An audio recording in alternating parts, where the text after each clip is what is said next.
Première capsule de la saison 2024. On est avec Matt Limoges, on est revenu chez LM 4x4. On a une belle saison en vue, hein, Matt? Beaucoup de beaux sujets. Ben, oui, quelques sujets. Là, on va commencer par direction, steering, un survol, puis un petit peu plus approfondi vers la fin. Là. On va essayer cette année de vous en faire. On a fait beaucoup de... un petit peu plus avancé. Tu fais beaucoup d'hors normes, du buggy, de course, des choses comme ça. On va essayer d'en faire aussi un peu pour le commun des mortels, le changement d'huile, la différentielle. Quoi checker quand on ouvre notre différentiel, tant qu'à l'ouvrir. Là. Faire un petit diagnostic, savoir si tout est bon avant de refermer ça. Fait qu'une belle saison qui s'en vient. Tu l'as dit, on va parler de conduite aujourd'hui. Quand on est niveau amateur et on commence à monter un peu là-dedans, puis on se renseigne, on entend souvent parler de conduite hydraulique, de choses comme ça, Matt. C'est-tu pour tout le monde? Qu'est-ce que ça mange en hiver? Comment ça marche? Parle-moi de ça un peu. Ben, je te dirais que techniquement, j'essaie de l'éviter le plus longtemps possible. OK. Tant aussi longtemps que tu es capable de faire avec ce que tu as d'origine, puis que tu n'es pas tout le temps en train de brûler des pompes, tout le temps en train de brûler du power steering. Des fois aussi, c'est pas à cause que tu l'utilises trop, c'est à cause qu'il y a un défaut ou un problème. OK. Mais la plupart du temps, là, en 35, même barre en avant, tu es capable de t'arranger avec du Bolton sans rajouter de grosses hydrauliques dessus. Bon, là, tu dis le repousser le plus longtemps possible. Parfait. Mais qu'est-ce qui fait que ça devient difficile pour nos pompes OM, dans le fond? C'est-tu la grosseur des pneus? C'est quoi? C'est une résistance trop grande à un moment donné? C'est quoi qui arrive? C'est sûr que la grosseur des pneus va nourrir beaucoup, puis le offset, le gros offset, ça aide pas non plus parce que tu as du scrub radius. C'est que ton pivot va être loin de ta roue, puis quand tu vas tourner, si tu as les freins appliqués et tu essaies de tourner, c'est que tu essaies de draguer ta roue. Ça, c'est mortel pour une pompe à power steering. Puis souvent, les TJ, on en voit. Quand tu veux mettre du 35, tu essaies de mettre ça super large pour que ça claire partout. Ça aide vraiment pas. OK. Full lock. Être full lock en avant, c'est un locker. C'est difficile pour les roues. Encore le même principe, l'histoire de dragging. Puis une roue qui tourne plus... Faudrait qu'une roue tourne plus vite que l'autre. Fait que les deux cherchent toujours à essayer de revenir droit. Fait que tu te bats avec ton hydraulique. Tu fais monter la température, tu strippes des pompes, tu pètes des cils. Et ainsi de suite, des problèmes qui peuvent arriver. Parfait. Puis, on veut remédier à ça, on va passer à des niveaux un peu après. Peut-être avant de ça, peux-tu m'expliquer un peu comment ça marche? C'est quoi qu'a fait, en fait, la pompe hydraulique? La pompe hydraulique, en soi, ce qu'elle fait, c'est qu'elle bâtit... Elle fait un débit d'huile qui passe free tant aussi longtemps que tu ne touches pas à ton steering. Okay. Quand tu touches ton steering, lui, sur un véhicule de compagnie, tu vas avoir un lien mécanique. Ça veut dire que même si tu n'aurais pas de pompe, tu pourrais virer tes roues, puis ça vire. Le steering est tout en raide sur un véhicule. Puis quand tu pars ton moteur, ben là, tu tombes avec la facilité à le virer. Oui. Dans le fond, tu as un débit d'huile qui passe, puis quand tu y tournes le steering, tu viens appliquer une pression d'huile pour t'aider à tourner tes roues. Okay. Fait que c'est un peu le même principe qu'un cylindre hydraulique sur un tracteur. Tu vas avoir une poussée, puis il va faire tourner, faire déplacer une pièce mobile dans une pièce fixe. Okay. Fait que tes roues vont tourner comme ça. Il y a plusieurs types. À la base, sur un véhicule, tu vas avoir crémaillère, qui est beaucoup plus sur les véhicules IFS, comme celle-là ici. Une crémaillère, dans le fond, c'est très applicable. Tout ce qui est IFS, dans le fond, c'est indépendant de frein de suspension, Tacoma, les GM, les pick-up. La plupart des pick-up, aujourd'hui, sont faits avec ça. Dur à modifier, je te dirais, il n'y a pratiquement pas de modification sur aucun des véhicules. On va débattre. La plupart, si c'était ça, la seule option que tu peux avoir pour améliorer ta direction, c'est de te mettre un solid axle puis de tomber avec un steering box comme on voit ici. Le steering box, lui, application, je te dirais, gros camion ou vieux camion, tout ce qui est pont rigide, solid axle, un différentiel en avant. Ça va être avec une Pitman arm, ça va être un lien mécanique avec une dragline jusqu'à ton knuckle. Comme mon Jeep. C'est ça, comme un TJ, un JK, un F350. Puis même fonctionnement, tu nous expliques, une réserve d'huile avec une pression d'huile qui se bâtit. Lui, à l'intérieur de ce morceau-là, c'est juste un piston avec une vis qu'elle vient tourner, puis pousser, puis l'avancer, puis le reculer, qui fait pivoter ta Pitman arm. Tu as une pression hydraulique d'un côté, tu as une pression hydraulique de l'autre quand tu tournes d'un bord ou de l'autre. Chose à savoir, quand tu veux faire un upgrade, tu peux soit grossir le steering box, qui est l'option 1, à mon avis, si ton véhicule, ça existe. Ouais. Quand tu grossis le steering box, le bore, tu vas avoir plus de force avec la même pression d'huile. Okay. Fait que ton steering, tu vas le sentir tout de suite en grossissant ton steering box, qui devient plus facile. Avec un steering box, les modifications sont quand même relativement plus simple. Tu peux juste soit grossir le steering box, puis il y a beaucoup de compagnies, pour surtout les Jeep, que c'est un bolt-on, tu mets ça dessus, il est plus gros de bord. Plus gros de bord, ça signifie que tu vas avoir moins besoin de pression d'huile pour faire plus d'efforts, pour travailler plus fort.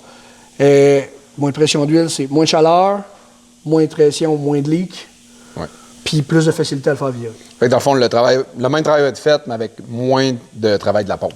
C'est ça. On va y donner un peu de chance. C'est en plein ça. OK. Après ça, si c'est pas assez, dans un steering box classique ou même sur n'importe quel autre véhicule qui ne se fait pas de steering box, tu as des passes à l'huile à l'intérieur, tu peux les perforer puis te mettre un cylindre hydraulique. Lui, ce qu'il va faire, c'est que le surplus de pression, au lieu de bâtir un PSI puis de tomber dans la relief, c'est qu'il va aller pousser ailleurs sur un cylindre hydraulique sur ta direction.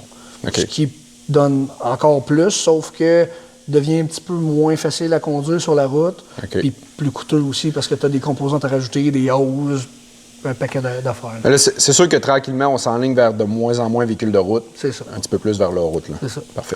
Puis il y a même des compagnies qui vont le faire déjà pré-percé. Encore là, surtout dans le Jeep. Les véhicules qui sont habitués de surdimensionner les pneus et tout. Fait que tu as 2 fittings dessus, tu mets tes hoses là, tout est fait. Tu branches sur ton cylindre en bas. Puis... Une belle option quand même. Là. OK, prochain niveau. Ça, c'est bien. On fait encore un peu de route. Mais là, niveau supérieur, on continue de monter en côté extrême. Mettons, on veut quoi d'autre? Ben, pour ceux qui n'en ont jamais assez et qui veulent tout le temps grossir les pneus puis avoir des machines tout le temps de plus en plus grosses. La majorité de tes clients, finalement. C'est ça. Ouais. Ben non, je te dirais. Pas tous. On a vraiment une clientèle partagée. OK. Cylindre hydraulique complet, direction full hydro. On va l'avoir cylindre simple, que j'aime moins parce que d'un côté, tu vas virer plus vite, de l'autre côté, tu vas être moins fort. Ben, dans le fond, un bord, tu vires plus vite, moins fort, puis l'autre bord, c'est plus lent, plus fort. Fait que d'un côté, parce qu'il y a plus de fluide qui rentre d'un côté que de l'autre, à cause que tu as une tige d'un bord, puis l'autre bord, c'est une chambre vide. Fait qu'on opte beaucoup plus souvent pour un cylindre double, comme ça, des deux côtés, c'est égal, même volume d'huile de chaque côté. Différentes grosseurs de cylindres. Ici, on a 3 grosseurs. On a un 2.5, un 2.75, puis un 3 pouces. Plus classique, je te dirais, c'est le 2.5. Plus de rapidité dans le steering parce qu'on a moins besoin d'huile, moins besoin d'une pompe qui développe. 2.75, on va y aller plus ceux qui sont 43 et plus, puis qui vont faire plus du crawling, puis des grosses roches. Puis, quand tu veux virer, puis que ça ne va pas. Ouais, c'est ça, beaucoup de résistance sur la conduite. Quand tu viens de te payer une direction full hydro, puis tu te bats avec ton steering, des grosses roches, c'est plate en maudit. Ouais, c'est pas supposé. Fait que pour ceux-là, c'est vraiment ceux qui vont se promener dans les rivières puis des grosses roches. Le 3 pouces qu'il y a là, il est applicable au Rockwell.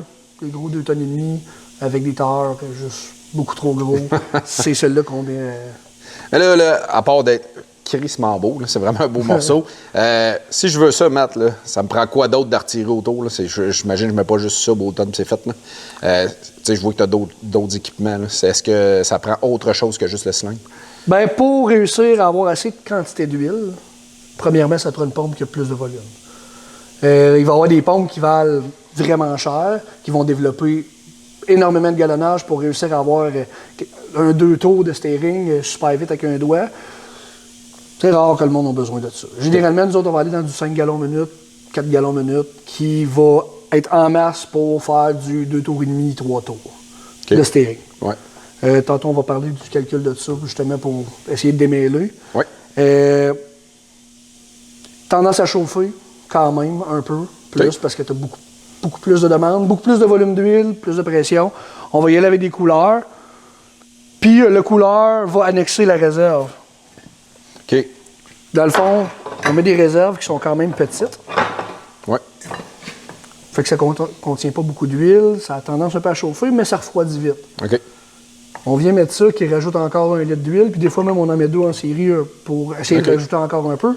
Puis cette huile-là, vu qu'elle est déjà dans un contenant en aluminium qui dissipe de la chaleur, bien, c'est pas comme avoir une grosse masse d'huile en même place qui garde sa chaleur. Emmagasine sa chaleur. Fait que c'est comme ça qu'on réussit à aller. Même pas besoin de fan, pas besoin de rien. Puis pour vrai, là, on garde une huile très basse température, même avec beaucoup de demandes. Là, après ça, c'est bien beau. On a tout pour contenir notre huile. On a notre cylindre hydraulique. Là, il faut la contrôler. C'est vrai. Qu'est-ce qui contrôle tout ça? Le cerveau de l'opération, c'est qui? L'orbitrol. Ce qui est chinois, ce qui est dur à calculer, que tu peux scraper une recette que tu as toutes des belles composantes, mais si lui ne fit pas avec ton setup, Tu n'auras jamais le rendement de ce que tu as acheté, en fait. Là. c'est ça. Soit que tu vas attendre après ton hydraulique parce que tu as trop de volume d'huile dedans pour la pompe, ou soit que tu vas faire 18 tours pour réussir à tourner. Là, tu appelles Matt, tu dis, Chris, je t'ai acheté ça, puis ça marche pas, c'est de la merde. Non, parce que moi, En fait, tu le fais pour eux. OK, c'est bon. Ouais, c'est vrai, dans le fond. moi, je pose des questions aux clients avant. Puis tu vends le bon. Puis je vends le bon setup pour le bon client. C'est bon, ça. Mais quelqu'un qui veut le faire par lui-même, au moins, ben, Ça se peut que ça soit une problématique dans son système. c'est ça. Ou s'il trouve des pièces usagées, ben, au moins, il va savoir comment. OK. Le nombre de CC ou de pouces cubes à l'intérieur, lui, c'est un 160. 160 CC. Ça veut dire qu'à chaque tour que tu vas faire, tu débites 160 CC d'huile OK. dans ton cylindre. Le calcul, il faut que tu calcules le volume que tu as dans ton cylindre. Fait que tu enlèves le volume de la rod dans le cylindre. Ouais, c'est un peu complexe, mais le calcul est quand même facile. C'est de la géométrie. Oui. Tout ce que tu as à faire, dans le fond, c'est de calculer le volume qui rentre dans ton stroke. OK. Puis tu le divises par le nombre de CC que tu as. Tu vas savoir combien de tours que tu as. OK. Ou tu divises par le nombre de tours pour savoir combien de CC ou à peu près te rapprocher. Le principe de l'orbitrol est quand même assez simple, dans le fond. Tu as un in, un out, un gauche, un droite. C'est ce qui va faire virer, comme je disais tantôt, le cylindre.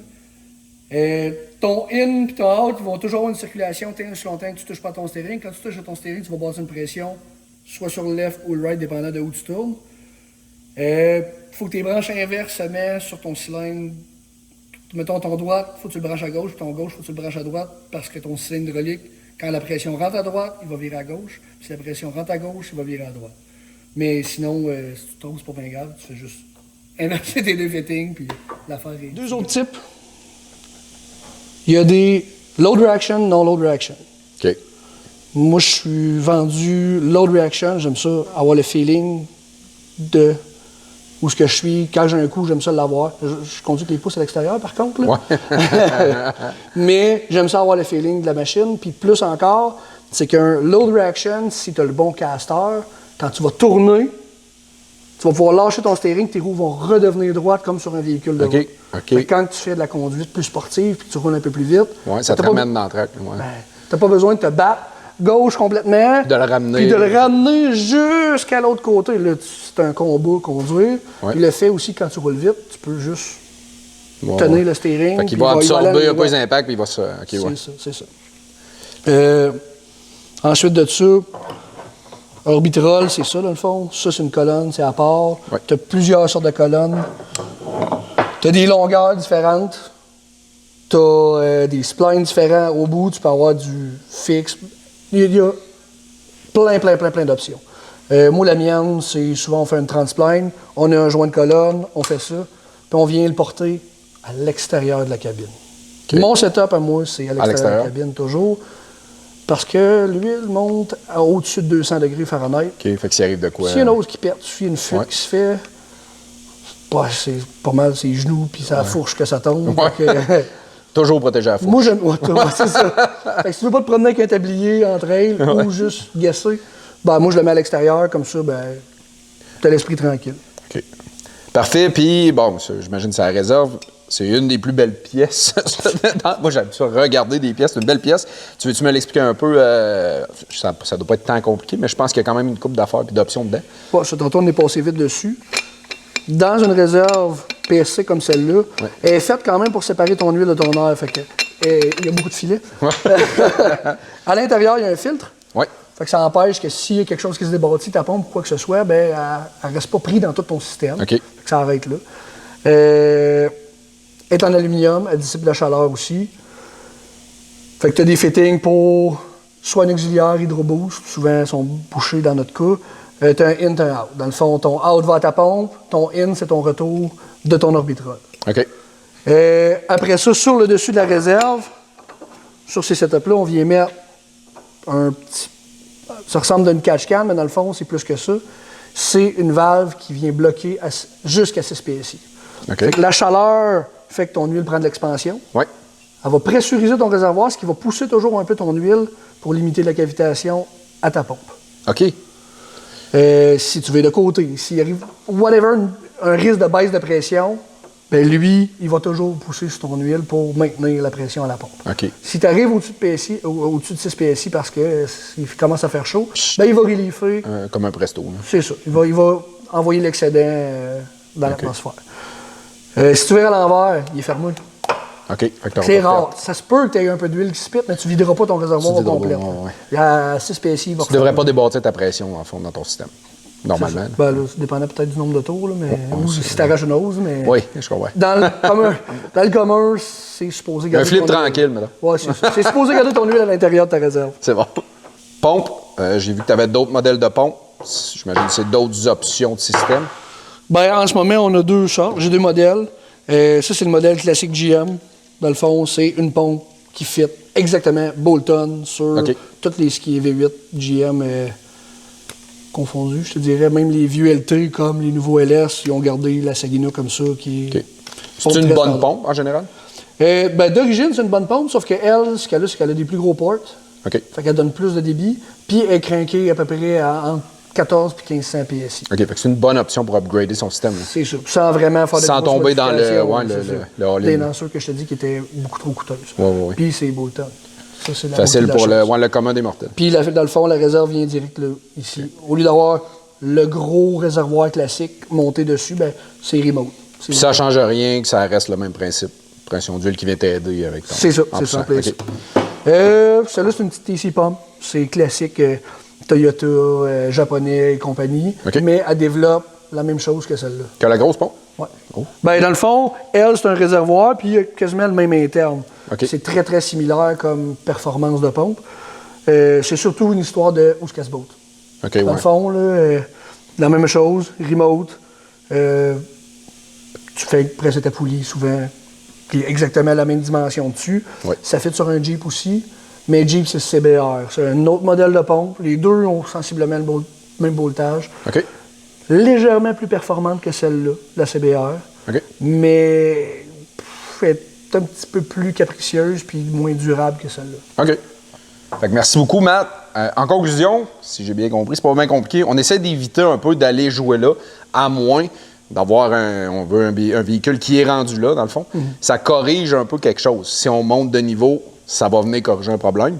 Mais comme tu dis, on essaie de l'éviter. Il y a plusieurs types de setup, il y a plusieurs possibilités. Comme tu aimes souvent le dire dans votre shop, vous le dites souvent, là, chaque besoin est différent, a besoin d'une chose différente un peu. Il y a beaucoup d'options qui nous permettent de répondre à plusieurs setups différents. De maximiser l'investissement le plus possible par rapport à ce que tu fais avec ton véhicule. Ça va, si c'est bien fait, ça va peut-être justement ménager notre pompe, nous éviter d'avoir des coûts. Justement, sur ma pompe à moi de TJ, ça fait 3 fois que je la change. Tu sais, j'avais pas vu ce chronique-là. Je suis rendu avec une pompe de Durango. Mais c'est ça, c'est bon à savoir qu'il y a plusieurs options qui s'offrent à nous. Fait que si vous avez des questions, la gang, sur tout ce qui est conduite, c'est quoi quand le monde dit hydro et tout, ben là, vous êtes un peu au courant. Puis sinon, ben appelez LM4x4, ça va nous faire le plaisir de vous répondre. Bye bye.